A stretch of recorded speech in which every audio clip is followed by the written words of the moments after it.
നമസ്തേ പ്രിയമുള്ള പ്രേക്ഷകരെ, ഇവിടെ മേൽപ്പത്തൂർ നാരായണ ഭട്ട പാതനാൽ വിരചിതമായ ശ്രീമൻ നാരായണീയത്തിലെ നൈമിത്തിക പ്രളയവും നാഭികമലത്തിൽ നിന്ന് ബ്രഹ്മാവിൻ്റെ ആവിർഭാവവും എന്ന 8ാമത്തെ ദശകത്തിലെ 11ാമത്തെ ശ്ലോകമാണ് നാം ഇവിടെ ചർച്ച ചെയ്യുന്നത്. ആദ്യം ശ്ലോകം ശ്രദ്ധിക്കുക.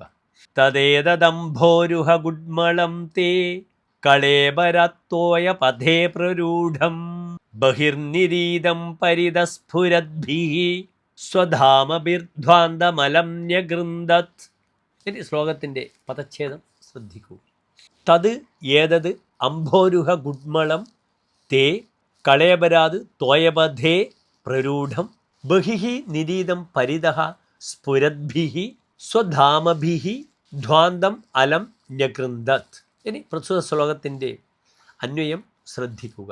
തത് ഏതത് അംഭോരുഹ ഗുഡ്മളം തേ കളേബരാത് തോയപഥേ പ്രരൂഢം ബഹിഃ നിരീതം പരിതഃ സ്ഫുരദ്ഭിഃ സ്വധാമാഭിഃ ധ്വാന്തം അലം ന്യഗൃന്ദത്. ഇനി പ്രസ്തുത ശ്ലോകത്തിൻ്റെ സാരാംശം ശ്രദ്ധിക്കുക. അല്ലയോ ഭഗവാനെ, ദിവ്യപ്രകാശം ചൊരിയുന്ന ആ താമര പൂമൊട്ട് അങ്ങയുടെ പവിത്ര ശരീരത്തിൽ നിന്നും ജലത്തിലേക്ക് വളരുകയും പുറത്തേക്ക് പ്രകാശിക്കുന്നതായ സ്വകാന്തി കൊണ്ട് പരിസരങ്ങളിലെ അന്ധകാരത്തെ മുഴുവൻ ഇല്ലാതാക്കുകയും ചെയ്ത് വിടർന്നു.